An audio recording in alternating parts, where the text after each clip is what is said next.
예상외로 그렇게 적자는 아니었어요. 민주당 이수진 후보가 당선이 됐고 6만 1,407표를 얻었고 낙선한 나경원 전 원내대표입니다. 통합당 5만 3,026표. 표차가 꽤 났습니다. 8,381표 차가 났습니다. 당선인의 목소리 들어보시죠. 저는 이번 선거를 독립운동의 정신으로 임했습니다. 그리고 우리 같이 했던 우리 후보님들 깊은 감사와 위로의 말씀을 드리고 국회 혁신, 정치개혁을 하여 일하는 국회를 만들겠습니다. 동작을 위해 최선을 다하겠습니다. 감사합니다. 이 판사 대 판사 대결이었고 저 지역은 사실은 나경원 의원이 지난 선거에서도 이례적으로 가져왔던 본인의 지역이라 상당히 접전 혹은 앞선 여론조사 몇몇에 따르면 나경원 의원이 접전 우세까지 내다봤던 지역이었는데 이 예상 외의 결과가 됐다라는 거예요. 고승덕 의원님이 또 판사 출신이시잖아요. 이 대결은 왜 이렇게 된 겁니까? 저도 이제 어느 정도 예상은 사실은 했었습니다. 그렇군요. 어떻게 보면은 여당 쪽에서 절묘하게 또 역시 공천을 하신 것 같아요. 뭐 아무나 이렇게 나경원 이렇게 의원하고 붙여가지고 뭐 쉽게 이긴다 이런 구도는 아닌데 이수진 후보 같은 경우는 판사 경력으로만 보면 나경원 의원보다 오히려 법원 경력이 좀 더 깁니다. 그러니까 판사로서 일단 뭐 꿀릴 게 하나도 없었고요. 그렇다 그러면 결국 이제 나경원 의원이 거물이긴 하지만 나름대로 지역 바닥 관리를 조금 제대로 못한 그런 측면이 있어요. 공중전에는 굉장히 능한 게 이제 나경원 의원이지만 바닥 관리는 좀 못했다는 거. 그래서 지역 주민들이 볼 때 두 인물을 비교해 보면은 나경원 의원은 중앙 정치는 좀 잘할 것 같지만 이분이 과연 어떤 지역을 더 보살피고 의정 활동에 정말 의원으로 충실할 것인가 보다는 뭐 당대표라든가 어떤 그 다음 디딤돌로 가는 여기에 더 욕심이 많지 않느냐. 반면에 이수진 후보 같은 경우는 이분은 당선시키면 적어도 4년 동안은 지역 일과 의정 활동 열심히 하겠다라는 신뢰감을 줄 수 있었다는 거죠.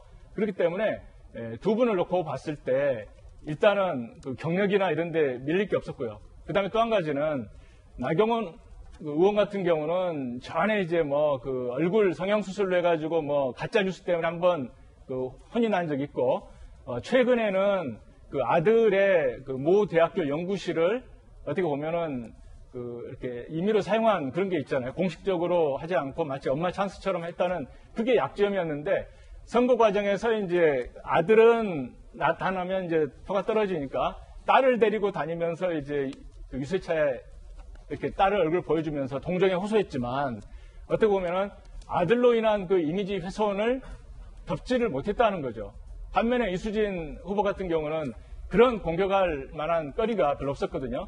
그렇다 그러면 전체적으로 서울에서 보게 되면 서울은 호남에서는 만약에 이낙연 마케팅이 통했다고 하게 되면 서울에서는 코로나 어떤 국난 극복 과정에서 어떤 문재인 대통령과 함께 코드를 맞춰서 국난을 극복할 수 있는 이런 후보자에게 좀 더 힘이 이제 중도층 표심이 실렸다고 보는 거거든요. 그렇기 때문에 어떻게 보게 되면 지역 주민들이 좀 이제 정말 일할 사람을 선택한 게 아닌가 하는 생각이 좀 듭니다. 그렇군요. 듣다 보니까 사실은 또 일부는 끄덕여지면서도 또 한편으로는 왜 이렇게 선거 결과가 났는지는 여전히 좀 궁금한 측면들이 조금씩은 다 있는 것 같습니다. 그런가 하면 이번에는 서울 송파을에서는 정반대의 결과 현역 의원인 최재성 의원을 배현진 당선인이 재도전, 복수혈전 만에 꺾었습니다.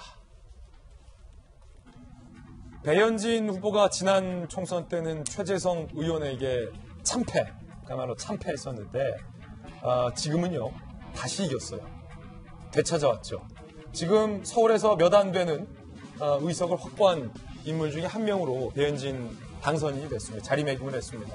지금까지 사실은 배현진 당선인에 대한 이미지가 MBC 뉴스데스크 앵커, 아나운서 출신의 정치적 비전문가 이미지가 약점이었는데 이번 본인의 힘으로 당선된 더군다나 더불어민주당 적진의 장수의 지역구를 뺏어왔다라는 이번 결과로 이제는 정치인 배현진으로서의 어떤 앞으로의 이 국회에서의 입지도 조금 더 굳어질 것 같습니다. 왜 그러냐면 이 지역에 관련돼서 최재성 현역 의원이 굉장히 선전을 했었거든요.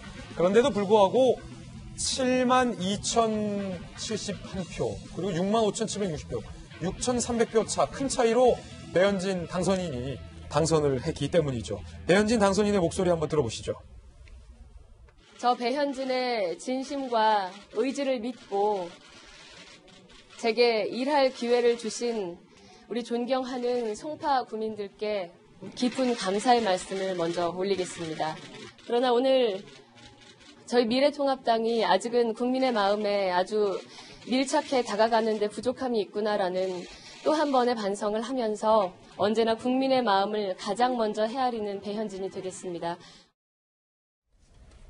배현진에 대한 재평가가 지역에서 이루어졌다라는 분석들이 나오고 있고 장 소장님이 국회 전문가시니까 4년 전 배현진과 지금의 배현진 당선인이 전혀 달라졌다. 지금 말하는 발언을 보더라도요. 물론 준비를 해왔지만 이게 정치적으로 준비가 안 된 사람들은 저도 많이 봤지만 준비를 한다고 해서 이렇게 말을 적절하게 잘 수가 없는데 본인만 어떻게 보면 서울에서 몇 안 되는 동료들 가운데 한 사람으로 살았어요. 본인의 동료들과 정치 선배들은 다 떨어진 상황에서 과연 당선의 감사의 말을 무슨 말을 할까 봤더니 이런 워딩이 나왔다는 거죠. 굉장히 정치적으로 정제된 발언들이 나왔다. 4년 동안 무슨 일이 있었던 겁니까? 배현진 당선인. 두 가지라고 봐요. 그러니까 배현진 후보는 2년 전에 재보궐선거에서 2년 전 맞아요. 최재성 후보에게 졌었고요. 전 두 가지라고 보는데 하나는 후보 경쟁력이에요. 그러니까 최재성 후보 같은 경우에는 상당히 중진 의원으로서 지역 밀착형, 겸손한, 낮은 자세로 주민을 섬기는 그러한 후보는 아니었거든요. 그렇기 때문에 상대적으로 배현진 후보가 지난 2년 전에 지면서 지역을 바닥부터 다졌습니다. 그러한 것들이 좀 비교 우위, 차별성이 있었다고 보여지고요. 또 하나는 이 최재성 의원도 만만치가 않은데 사실은. 만만치가 않은데요. 배현진 후보랑 이렇게 비교해 봤을 때는 훨씬 더 배현진 후보가 더 겸손하고 낮은 자세로 국민을 섬기고 열심히 지역 활동을 하겠다라고 여러 가지로 호소한 부분에 대해서 주민들이 평가를 해준 것 같고 또 하나는요. 그쪽에 상당히 배현진 후보에게 유리한 단지가 들어섰어요. 무슨 단지? 헬리오시티라고 많은 세대가 들어왔어요. 어휴. 거기서 이번에 봤을 때는 몰표가 나왔을 거라고 보여져요. 왜냐하면 그 헬리오시티가 이제 들어서면서 최재성 의원한테 여러 가지 좀 민원을 제기했답니다. 그런데 최재성 후보가 그 부분을 말끔하게 해결해 주질 못했어요. 그래서 헬리오시티에 있는 주민들이 되게 반감을 좀 많이 가졌다고 하더라고요. 그 부분을 배현진 후보가 또 집중 공략을 했고 그래서 후보 개인적인 경쟁력과 같이 좋아졌다라는 것.